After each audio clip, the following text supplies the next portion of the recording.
Shri Andrew Augustine, ഇതിപ്പോൾ വയനാടാണ്. വയനാട്ടിൽ ഇന്ന് ഇതുവരെ കേരളം കാണാത്ത രീതിയിലുള്ള പ്രതിഷേധം. കുറച്ച് ദിവസമായി ഈ വന്യജീവി ആക്രമണങ്ങൾ തുടരുന്നു. ആനയുടെ ആക്രമണം, മരണം. ഇന്ന് കണ്ട പ്രതിഷേധം അത് സ്വാഭാവികമായ പ്രതിഷേധമാണ്. അവിടുത്തെ സ്വന്തം സ്വദേശമാണ് വയനാട്. അപ്പോൾ ആ നാടുമായി ബന്ധപ്പെട്ട് കൂടുതൽ കാര്യങ്ങൾ അറിയാം. സ്മൃതി, കഴിഞ്ഞ ശനിയാഴ്ച വയനാട് അഭിമുഖീകരിച്ച പ്രശ്നമെന്ന് പറയുന്നത് അജീഷിനെ ആന ചവിട്ടിക്കൊന്ന കേസാണ്. ആന എവിടെയാണ് അജീഷിനെ കൊന്നത്? അജീഷിനെ കൊന്നത് അവരുടെ വീടിൻ്റെ മുറ്റത്ത് കയറിയിട്ടാണ്. അപ്പം അത് കഴിഞ്ഞിട്ട് ഒരാഴ്ച തികഞ്ഞില്ല. ഇന്ന് അടുത്ത ശനിയാഴ്ചയാണ്. ഇന്നെന്താണ്? ഇന്ന് പോളിൻ്റെ പിന്നെ ആ, ആന ആക്രമിച്ച് കൊന്ന സ്ഥിതിയാണുള്ളത്. പൊതുവെ ഇത് വയനാട്ടുകാരനുഭവിക്കുന്ന വർഷങ്ങളായിട്ടുള്ള ഈ ആനിമൽ മനുഷ്യനുമായിട്ടുള്ള ഈ കോൺഫ്ലിക്റ്റാണ്. ഇത് ഇന്നും ഇന്നലെയും ആൾക്കാർ പറയാൻ തുടങ്ങിയതല്ല. വയനാടിൻ്റെ മൊത്തം ഭൂപ്രകൃതിൻ്റെ 36.48% വനമാണ്. 36.48 എന്ന് പറയുന്നത് ഏകദേശം പകുതിയോളം വനമാണ്. ഈ വനവും ഈ 36% വനമുള്ള സ്ഥലത്ത് നിന്ന് മൃഗങ്ങൾ ജനവാസ കേന്ദ്രത്തിലേക്ക് ഇറങ്ങില്ല എന്നാണോ ഈ അധികാരികൾ വിചാരിക്കുന്നത്? അങ്ങനെയല്ലല്ലോ. കാരണം 36% വനം എന്ന് പറയുന്നത് വയനാട്ടിൽ 1925 തുടങ്ങിയിട്ട് 1947 വയനാട്ടിലേക്ക് കുടിയേറിയവരാണ് വയനാട്ടിലെ കർഷകർ മുഴുവൻ. അത് അവരാരും വന്യമൃഗങ്ങളെ കാണാത്തവരോ അല്ലെങ്കിൽ അവർക്ക് ഇതിനോട് പേടിയുള്ളവരോ അല്ല അന്നത്തെ കാലത്ത്. അവരതിനോട് പടവെട്ടി, വനം വെട്ടിത്തെളിച്ച് അല്ലെങ്കിൽ കാട് വെട്ടിത്തെളിച്ച് കൃഷി ഇറക്കി, തോട്ടം പിടിപ്പിച്ച് അതിൽ നിന്ന് വരുമാനം എടുത്ത് ജീവിക്കുന്ന സാധാരണ മനുഷ്യരാണ്. ഈ സാധാരണ മനുഷ്യർ ഇപ്പം എത്തി നിൽക്കുന്ന അവസ്ഥ എന്ന് പറയുന്നത് വളരെ ദയനീയമാണ്. വീട്ടിൽ നിന്ന് പുറത്തിറങ്ങാൻ പറ്റാത്ത അവസ്ഥ. 1 ഏക്കർ സ്ഥലമുള്ള ഒരു കർഷകൻ വീട്ടിൽ നിന്ന് പുറത്തിറങ്ങി തോട്ടത്തിലേക്ക് പോയാൽ തിരിച്ചു വരുമോ എന്ന് അറിയാൻ പറ്റാത്ത അവസ്ഥ. ഞാൻ ഇപ്പോൾ ഉദാഹരണം പറയുകയാണെങ്കിൽ, ഇപ്പോൾ എനിക്കിപ്പോൾ ഒരു 2 ഏക്കർ സ്ഥലമുണ്ട്. ഞാൻ വീട് വെച്ചിരിക്കുന്നത് റോഡ് സൈഡിലാണ്. എൻ്റെ വീട്ടിൽ നിന്നും പുറകിലേക്ക് ഒരു 200 മീറ്റർ പുറകിലേക്ക് സ്ഥലമുണ്ട്. ഞാൻ എൻ്റെ തോട്ടത്തിൽ സ്ഥലത്തിൻ്റെ അതിരിൽ പോകാൻ പേടിയാണ്. ഒറ്റയ്ക്ക് പോകാൻ പേടിയാണ്. 2 3 ആൾക്കാരെ കൂട്ടിയിട്ട് അവിടെ പോകണം. നമ്മുടെ സ്ഥലത്തിൻ്റെ അതിരയിലാണ് പറയുന്നത്.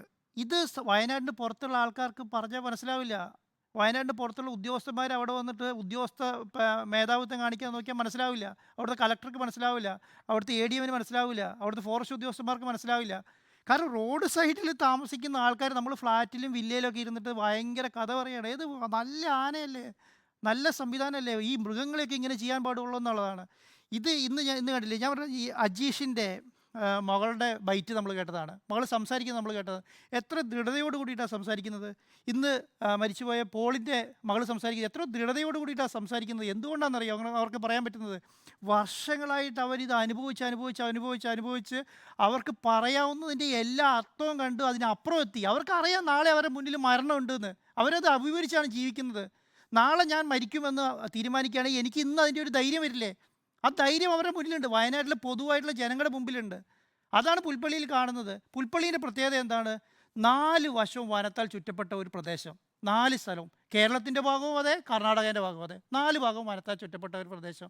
ആ പ്രദേശത്ത് വാഴ, കാപ്പി, കവുങ്ങ്, കൊടി ഈ സാധനങ്ങളൊക്കെ കൃഷി ചെയ്ത് സാധാരണ ജനങ്ങൾ ജീവിക്കുകയാണ്. അവിടെ കാട്ടിൽ വെള്ളമില്ല, അവർക്ക് തിന്നാനുള്ള സംവിധാനങ്ങളില്ല, മൃഗങ്ങൾക്ക് ഭക്ഷിക്കാനുള്ള സംവിധാനങ്ങളില്ല, അവിടെ പുൽച്ചെടികളില്ല, അവിടെ ഇല്ലിയില്ല, ഒരു സാധനമില്ല.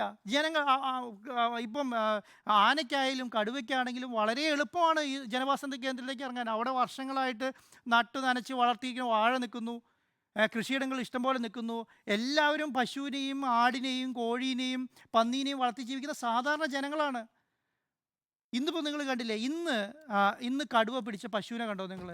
പകുതി ഭക്ഷിച്ചിരിക്കുകയാണ് അവിടെ. ആ കടുവയുടെ മുമ്പിൽ ഒരു മനുഷ്യനാണ് ചെന്ന് പെടുന്നത്. നിങ്ങളൊന്ന് ആലോചിച്ച് നോക്കിക്കുക എവിടെ എത്തിയിരിക്കുന്നതെന്ന്. ഇന്ന് 2 സ്ഥലത്താണ്. ഒരു സ്ത്രീ ഇന്ന് 2 സ്ഥലത്താണ്. ഇന്ന് കടുവ ആക്രമണം ഈ വളർത്തുമൃഗങ്ങളെ ആക്രമിച്ചത് 2 സ്ഥലത്താണ്, കേണിച്ചിറയും പുൽപ്പള്ളിയും. എത്ര 15 കിലോമീറ്റർ 10 കിലോമീറ്റർ ഡിസ്റ്റൻസിലുള്ള സ്ഥലങ്ങളാണ് ഈ 2 സ്ഥലങ്ങൾ. അപ്പോൾ നിങ്ങളൊന്ന് ആലോചിക്കേണ്ടത്, ഞാൻ എൻ്റെ തൊഴുത്തിൽ വളർത്തുന്ന പശുവിനെ ഒരു കടുവ വന്ന് തിന്നുകയാണ്. എവിടെയാണ് സ്ഥലം? എൻ്റെ വീടിനോട് ചേർന്നുള്ള തൊഴുത്തിൽ. ആ സ്ഥലത്ത് ഞാനാണ് പുറത്തേക്ക് ഇറങ്ങുന്നത്. ആലോചിച്ച് നോക്കിക്കേ.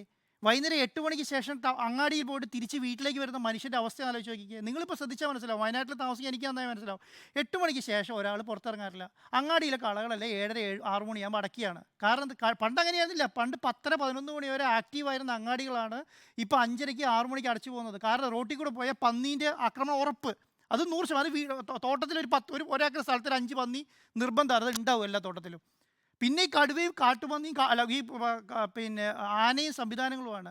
ഇത് അധികാരികൾക്ക് പറഞ്ഞാൽ മനസ്സിലാവില്ല. ഒരു ഇഷ്യൂ ഉണ്ടാകുമ്പോൾ നമ്മൾ എങ്ങനെയാണ് അതിനെ കാണേണ്ടത്? നമുക്കിവിടെ നിപ്പ വൈറസ് ഉണ്ടായി. നിപ്പ വൈറസ് ഉണ്ടായപ്പോൾ നമ്മൾ എന്താ ചെയ്തത്? ആ സ്ഥലത്ത് പോയി അവിടുത്തെ കാര്യങ്ങൾ ഏകോപിപ്പിച്ച ഒരു മന്ത്രി ഉണ്ടായിരുന്നു കേരളത്തിൽ. നമ്മൾ നല്ല മന്ത്രിയാണെന്ന് പറയും. എന്തുകൊണ്ടാണ് പറയുന്നത്? അവിടെ ചെന്നിട്ട് ആ കാര്യങ്ങൾ ഏകോപിപ്പിച്ച ഒരാളാണ്. ഇതുപോലെ തന്നെയാണ് നമുക്കൊരു മന്ത്രിസഭ. വയനാടിൻ്റെ ചാർജുള്ള മന്ത്രിയാണ് AK ശശീന്ദ്രൻ. അദ്ദേഹം അവിടേക്ക് ചെല്ലാൻ പറ്റുന്നില്ല എന്ന് പറഞ്ഞാൽ എന്തുകൊണ്ടായിരിക്കും കാരണം? പറ്റുന്നില്ലെങ്കിൽ അദ്ദേഹത്തിന് എന്തെങ്കിലും അസുഖം ഉണ്ടോ, അതിൽ പോകാൻ പറ്റിയില്ല, അടുത്ത ആളെ അപ്പോയിൻറ്റ് ചെയ്യണ്ടേ? നമ്മൾ കഴിഞ്ഞ 7 ദിവസം മുന്നേ അജീഷിനെ ആക്രമിച്ച ആനേനെ ഇതുവരെ പിടിക്കാൻ കഴിഞ്ഞിട്ടില്ല. ശരി, അത് കാട് കയറിപ്പോയി നോക്കുക. അതിൻ്റെ പുറകെ നമ്മൾ പറയുന്ന ന്യായീകരണം എന്താണ്? ആ ആനേൻ്റെ പുറകെ പോയതുകൊണ്ട് നമുക്ക് ഇവിടെ ശ്രദ്ധിക്കാൻ പറ്റിയിട്ടില്ല എന്നാണ് പറയുന്നത്. ആ ആനേനെ പിന്നെ മയക്കുവെടി വെക്കാൻ പോയതുകൊണ്ട് നമുക്ക് ഇപ്പുറം ശ്രദ്ധിക്കാൻ പറ്റിയിട്ടില്ല. അത് അംഗീകരിച്ചു കൊടുക്കാൻ ജനങ്ങൾ തയ്യാറാവുമോ?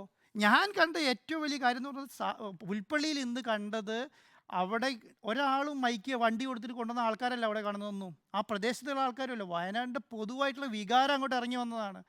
ഞാൻ പ്രതീക്ഷിച്ചത് അത്രയധികം ഇഷ്യൂസ് ഇനിയും ഡെവലപ്പ് ആകുമെന്നാണ് ഞാൻ വിചാരിച്ചത്. അത്രയധികം ആൾക്കാർ വികാരം വരുന്ന ക്ഷമേൻ്റെ നെല്ലിപ്പലകയിൽ നിന്നിട്ടാണ് അവിടുത്തെ ജനങ്ങൾ ഈ സമയം വരെ പ്രതികരിച്ചുകൊണ്ടിരിക്കുന്നത്. ജീവിക്കാൻ പറ്റാത്ത സാഹചര്യം. 17 അപ്പോൾ ദിവസം. എന്താണ് പരിഹാരം എന്നുള്ളൊരു അല്ല, വിഷയം? പരിഹാരം എന്ന് പറയുന്നത് എന്താണ്? 36% വനമുള്ള ഒരു ഏരിയ. എന്താണ് വനത്തെയും പിന്നെ ജനവാസ കേന്ദ്രം വേർതിരിക്കുക, അല്ലാതെ വേറെ മാർഗ്ഗം അവിടെ ഇല്ല. ഞാനൊരു കാര്യം ചോദിക്കട്ടെ, നിങ്ങൾ കാസർഗോഡ് തുടങ്ങിയിട്ട് തിരുവനന്തപുരം വരെ നാഷണൽ ഹൈവേ 6 വരി പാത പണിയുന്നുണ്ടല്ലോ.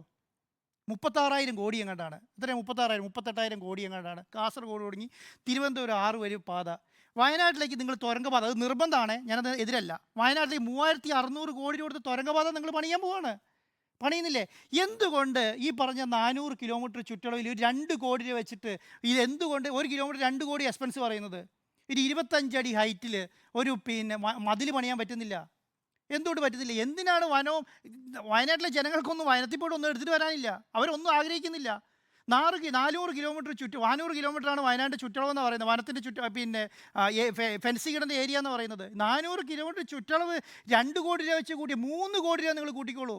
ഒരു കിലോമീറ്റർ ചെയ്യാൻ വേണ്ടിയിട്ട് 3 4 12 എത്രയാണ്ടത്? 1,200 കോടി രൂപയാണ് വേണ്ടത്. വയനാട്ടിൽ എന്തിനാണ് ആഴ്ചയ്ക്ക് ഓരോ മനുഷ്യനിങ്ങനെ മൃഗത്തിന് ബലി കൊടുക്കുകയല്ലേ? മൃഗങ്ങൾക്ക് ഇന്നാ പിടിച്ചോ. പണ്ട് പിന്നെ കൊളോസിയം ചക്രവർത്തിൻ്റെ കാലത്തൊക്കെ നമ്മൾ കേട്ടിട്ടുണ്ട്, മനുഷ്യനെ ഇട്ട് കൊടുക്കുക പുലിക്ക് തിന്നാനും പിന്നെ ആനയ്ക്ക് ചവിട്ടിക്കൊല്ലാനൊക്കെ. ഇതാണ് ഈ കാലത്ത് നടക്കുന്നത്. ഓരോ ആഴ്ച ഓരോരുത്തരോരുത്തർ കൊടുക്കുകയാണ്. എന്തുകൊണ്ട് അങ്ങനെ ഒരു പാക്കേജ് ചെയ്യാൻ പറ്റുന്നില്ല? അങ്ങനെ ചിന്തിക്കുന്നില്ല. അങ്ങനെ MP ചിന്തിക്കുന്നില്ല, MLA ചിന്തിക്കുന്നില്ല, മന്ത്രി ചിന്തിക്കുന്നില്ല, മന്ത്രിസഭ ചിന്തിക്കുന്നില്ല, ഒന്നുമില്ല. ഞാൻ വിശ്വസിക്കുന്നില്ല. അപ്പോൾ നാളെ രാവിലെ ഒരു 3 മന്ത്രിസഭാ അംഗങ്ങൾ അങ്ങോട്ട് പോയിട്ട് നാളെ രാവിലെ തീരുമാനം എടുക്കുമെന്ന് ഞാൻ പ്രതീക്ഷിക്കുന്നില്ല. ഇന്നത്തെ ഈ സാധനം കെട്ടി ചൊവ്വാഴ്ചയാണ്. നിങ്ങളൊരു കാര്യം മനസ്സിലാക്കണം. ഞാൻ LDF, UDF, BJP 3 പേരും കൂടെ ഒന്നിച്ചാണ് ഇന്ന് ഹർത്താൽ ആഹ്വാനം ചെയ്തത്. എന്തുകൊണ്ടാണ് കാരണം എന്നറിയോ? എന്തുകൊണ്ടാണ് 3 പേരും കൂടെ ഒന്നിച്ച് ഹർത്താൽ ആഹ്വാനം ചെയ്യാൻ കാരണം?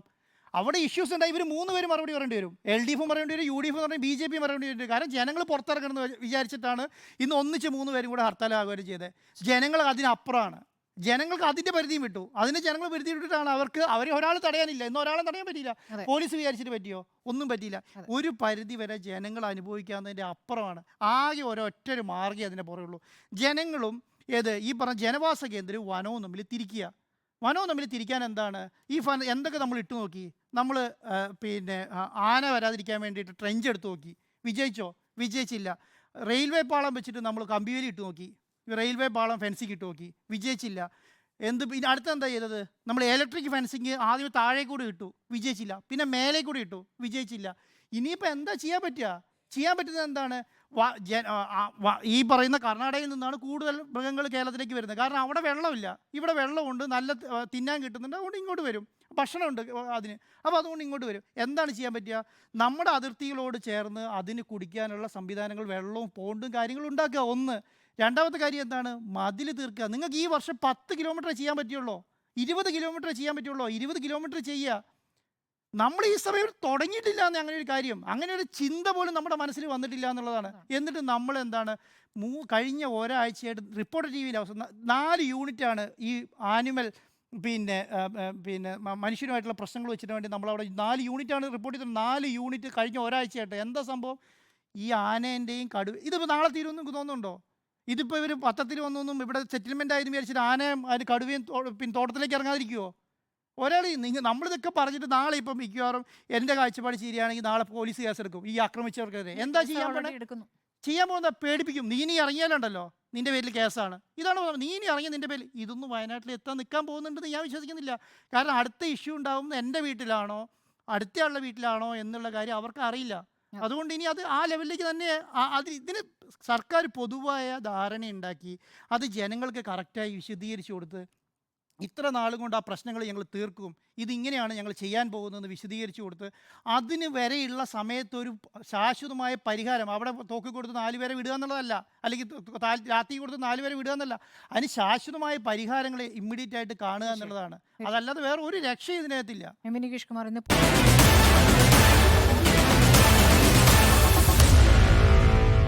Meet the editors.